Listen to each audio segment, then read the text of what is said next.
Chris Brown, Steve Tasker with you. And as we said, pleased to welcome in at this time ESPN national NFL analyst Ben Solak joining us. Has been busy compiling some thoughts, some predictions perhaps for the upcoming 2025 season. Also did some stuff on some second-year players, and we want to dive into that as well because he did mention a Buffalo Bill in that listing. Ben, how you doing, first of all? Thanks for the time. And second, I have to say, in that write-up where you had a long and wide-ranging stream of consciousness in terms of what you're anticipating for 2025, this one, and I think I heard you mention this before, so I wasn't shocked by it, but it still makes me think about, the job that this front office does here. You said, I think the single best move in the offseason, bar none, without question, all things considered, was the Bills somehow signing Khalil Shakir to a 4-year deal worth only $13.25 million per year, which you equated to Darnell Mooney money. I still can't believe it. Shakir is going to have his first 1,000-yard season in 2025. I think we all, on the surface, felt it was a team-friendly deal, but what has you, throwing in 7 qualifiers and still calling it the most unbelievable thing you've seen this offseason?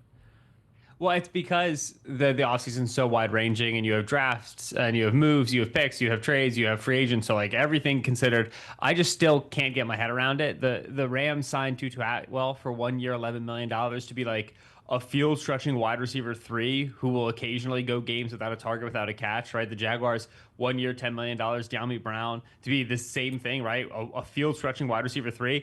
Khalil Shakir will lead the Bills in targets, multiple games this season. And of course, the APY is a little bit bigger, but you got him for 4 years. You have him under team control. And so if he has highly productive seasons, he has that 1,000-yard season, then he might come back and say, hey, I want a pay bump. I want more than Darnell Mooney money. And he'd be right to do so. But there are going to be plenty of games this season against, AFC East contenders, against AFC contenders in the playoffs, in which Shakir is the primary pass catcher for the Bills. And that primary pass catcher for most elite offenses these days runs you up $30 million. And for the Bills, it ran 13. That's just, excuse me, that's just pennies on the dollar. It's unbelievable. Yeah, and I get it as well, because I was a doubter of him when the Bills drafted him. I didn't know if he was going to be athletic enough. I didn't know if he was going to catch the ball well enough. Certainly his hands have proven to be elite. And his athleticism, change of direction, and in particular his run after catch, I think has been not just above average, but better than that, if not elite. So yes. How have you seen, and I get it, we all talk about this, the Bills tend to do this with guys they really like in their team that they have drafted. Matt Milano, Taron Johnson, Khalil Shakir, Spencer Brown, A.J. Epinesa, Greg Rousseau. They get them early, and they get them for good money, not great money. And it's great to to have that as a philosophy, but the Bills have gotten it done. Mm-hmm. How is that possible? Where in other teams you see them jump up and pay 1 year big money deals to other guys.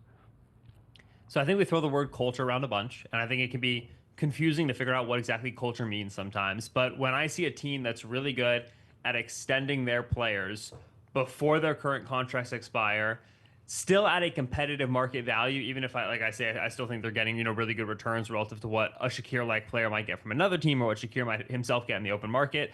To me, that's culture. That's Brandon Beane and Sean McDermott being in consistent discourse with Shakir and with Rousseau. I thought the Rousseau deal was a really good deal for the team, with Spencer Brown, with Taron Johnson, with Terrell Bernard, and saying, listen, we're going to get you done. We're planning on doing it in this summer. We want to get to this figure. This is where the linebacker market is. We want to keep you in the building. We want to make this right. How can we structure this? Get you your money now. Get you job security. You can stay in Buffalo for forever. You know what you're going to be making the next 4 or 5 years. The Eagles do this, right? Where when it's Howie Roseman, we talk a lot more about the analytics of it all and beat the market and it's going to be good value for you long term. But there's still a culture aspect of it with Jeffrey Lurie, with Nick Sirianni, where it's, you are one of our guys. We drafted you, we developed you, we're going to take care of you before we go handle, signing other big free agents who would eat into your snap count, eat into your target share, so on and so forth. So to me, it's a culture thing. It is a decision that is made by the leading deciding figures of this team that we are going to invest in the homegrown talent that we have. We're going to do it earlier than we have to, and these are going to be the cornerstones around which we build our team. And with that culture in mind, James Cook kind of defies what everybody anticipated was going to happen this week. Everybody expected he would not report to mandatory minicamp, and even if he did, he would kind of do the hold-in type thing that we've seen used as a popular tactic for a lot of players over the last several years, more in training camp than, say, mandatory minicamp. And of all the big names yesterday, he was kind of one of the only guys to show up, Kirk Cousins being the other, and participated fully. What kind of sign do you believe that portends for this scenario and how it may ultimately play out? Do you interpret it as a sign that perhaps there are some discussions going on and maybe things have gotten along far enough, or do you think it's something different completely?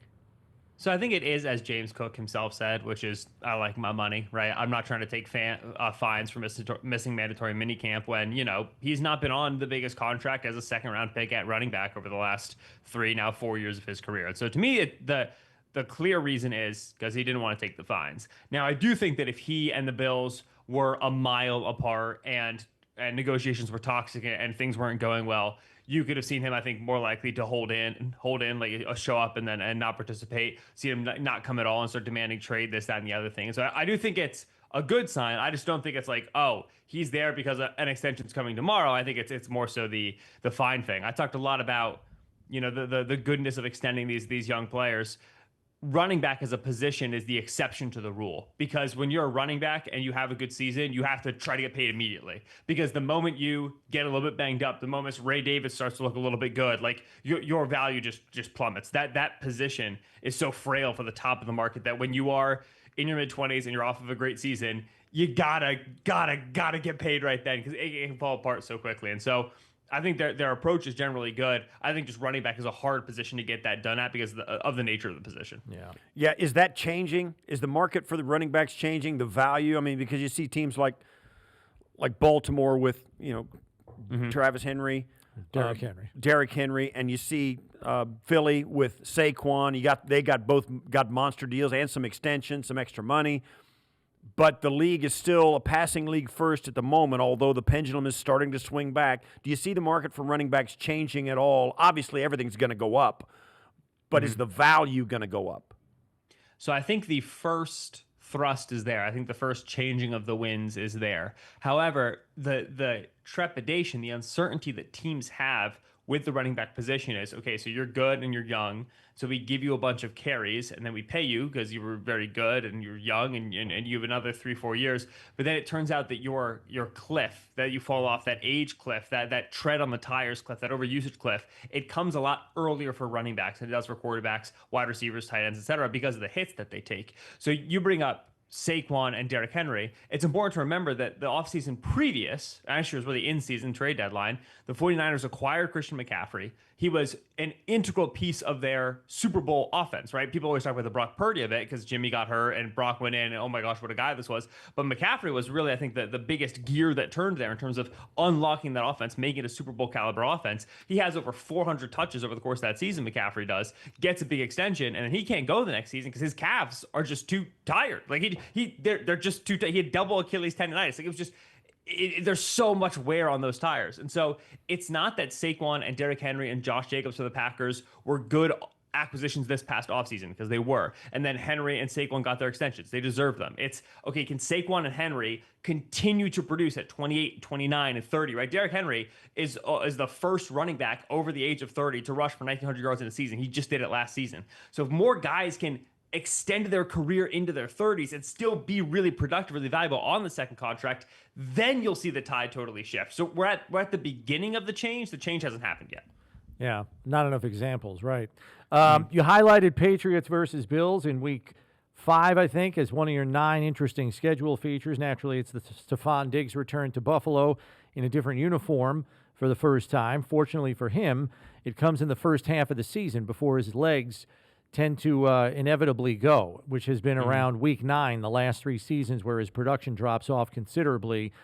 But Steve and I have said that New England will be the team in the AFC East that we think hangs closest to Buffalo this season. To me, the Jets just have too much to overcome in year 1 under Aaron Glenn. I know you're a little bit more bullish on them. And Miami is one of my top 3 teams to implode this season. How would you stack the AFC East behind Buffalo.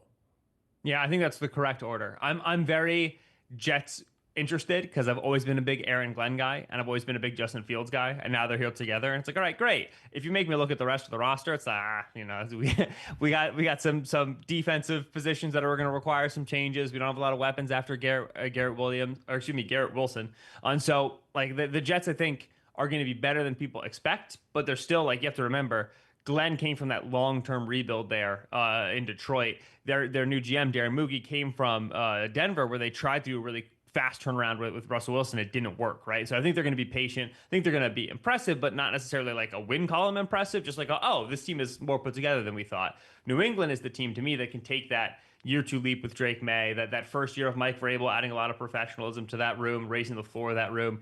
Defensively, I think they're a lot more talented than people realize. If Christian Barmore is able to come back with Keon White on that team, with Christian Gonzalez, like a lockdown corner one on that team, like they have a lot more pieces on defense, I think folks realize. And May last season, man, I mean, he was so good with such a bad supporting cast. He was really, really impressive. He had a nice game against the Bills there at the end of the season. He made a couple of just highly impressive plays, dealing with a lot of pressure, dealing with bad receivers, making mistakes on the field. If they can just get a semblance of professionalism around him, the Patriots are going to jump quick because they have the quarterback that you need in order to make that leap. So I'm excited about the Patriots. I don't think they'll hold a candle to the Bills, but I think they're the second best team in the division.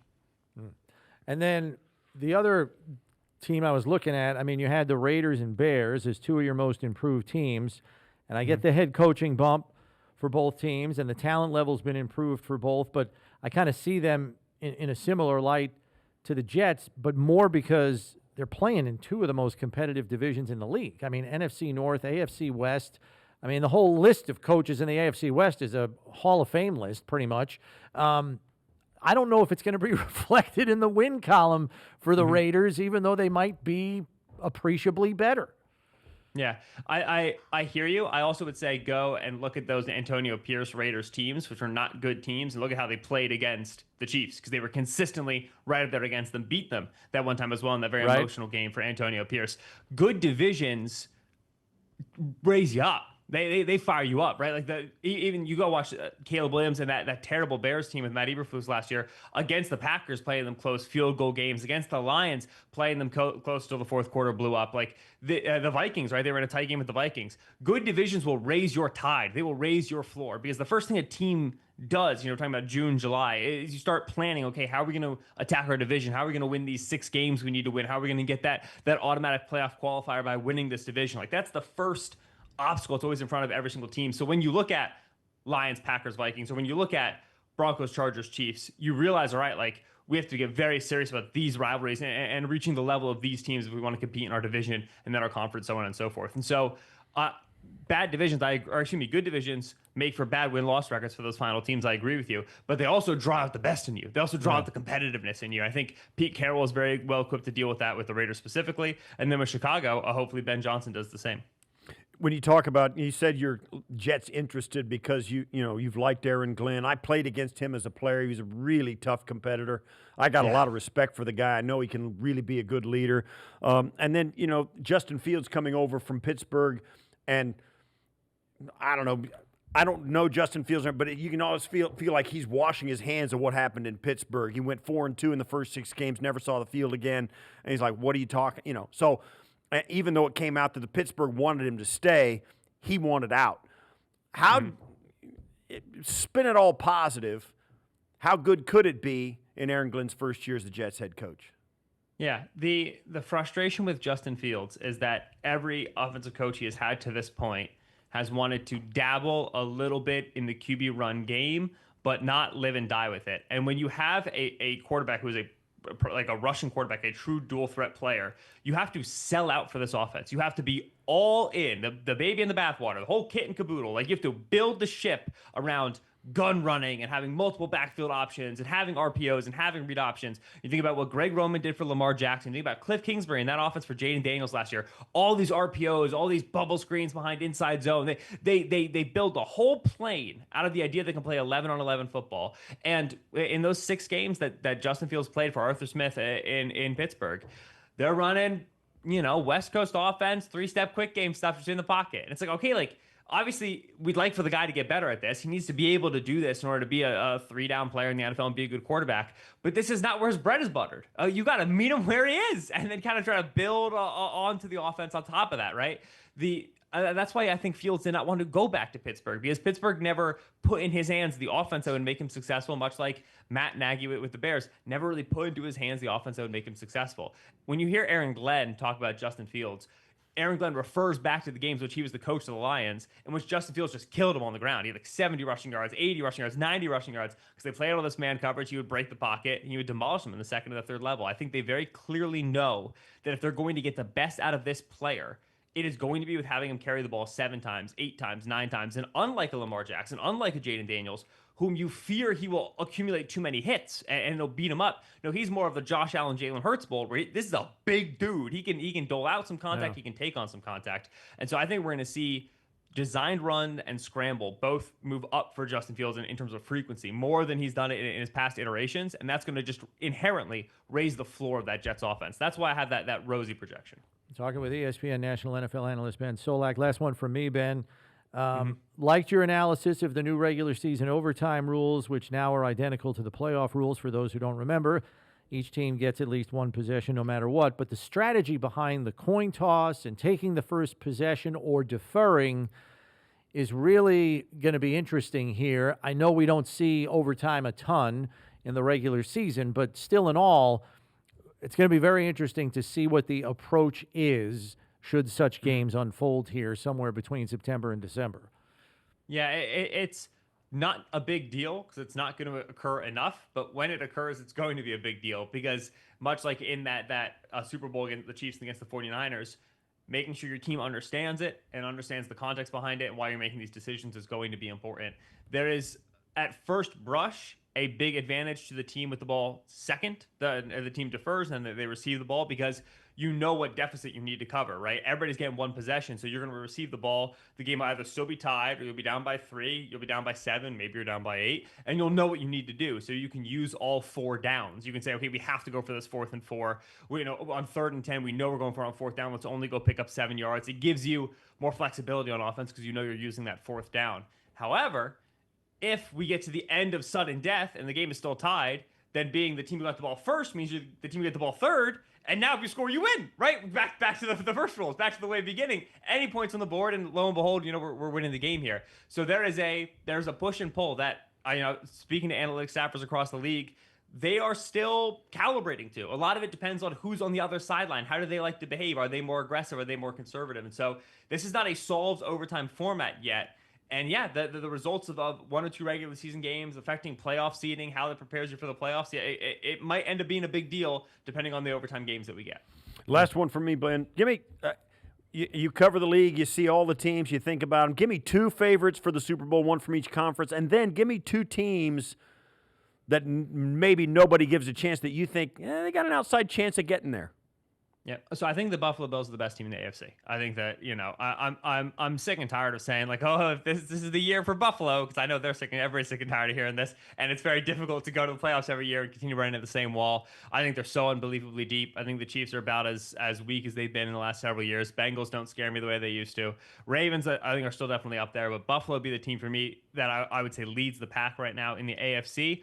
Philadelphia, I still think, is the team that leads the pack in the NFC. I don't like that because they just won the Super Bowl. We know the hangover is real. I think Detroit is still very good, but Philadelphia, man, that offense just doesn't really have a solution, right? They've got too much talent. They use all 4 downs. Like it's just very hard to slow that train. Obviously, they lose offensive coordinator Kellen Moore, and they have a play caller change, but that's kind of a self-perpetuating machine at this point. Just kind of spam the A.J. Brown button, spam the Saquon button, do a tush push. We got 30 points on the board. It's very simple. It's very effective. So to me, those are the favorites for, kind of the sleepers and the sneaky teams. I think in the NFC, the Buccaneers are being tremendously underrated. They return all 11 starters on offense. Again, a new coordinator there. Liam Cohen is out, the head coach of the Jaguars. Josh Grizzard is the new OC there, promoted internally. But so long as Josh Grizzard's got 4 brain cells to rub together. It's pretty clear what you do in terms of how great this offensive line is. Baker's so good with Mike Evans and Chris Godwin, these isolation spots. Like the recipe's kind of been made for you. You just need to follow it. So I think the Buccaneers are going to be great on offense. This past defense for the Bucs was about the worst defense Todd Bowles has ever fielded. And we can just say with some confidence, Todd Bowles, he's got some issues as a head coach, game manager, what have you. He pretty reliably puts good defenses out on the field. And they dealt with a lot of injuries in the back 7. I think they're going to be healthier this year. You're going to see that defense elevate. So to me, like a top 8 offense with an above average defense, that's the recipe for a contender. Like the Buccaneers NFC. And then AFC, I always like being a year late to the hype train, because whenever these hype trains fall off the tracks, everybody kind of abandons ship. So everybody was thrilled about the Texans last year. They have offensive line problems. They have play caller problems. Now nobody's excited about the Texans. The pieces are still the pieces. C.J. Stroud, Nico Collins, Derek Stingley, Will Anderson, D'Amico Ryans. Like the dudes are still the dudes. They have the build of a contending team because they have elite talent at those premium positions: corner, wide receiver, quarterback, and edge rusher. So I'm still willing to buy Texan stock. Again, another team with a first-year play caller. But if Nick Caley can elevate more than Bobby Slowick did, fixing those protection issues, then we should expect the Texans to be back in the AFC. They've been divisional round teams the last 2 years. So why not take that next step, conference championship, and then into the Super Bowl? Those are my teams. All right. Ben, thanks for the time as always. Thanks, enjoy your summer, if there is any length to it, because we're all going to blink and be at training camps here in I'm about a going minute. fishing first thing. What's today? Wednesday? First thing tomorrow morning. My Love it. fishing trip starts. I'm very excited. Awesome. Very nice. Thanks for the time, Ben. Appreciate it. Take care, fellas.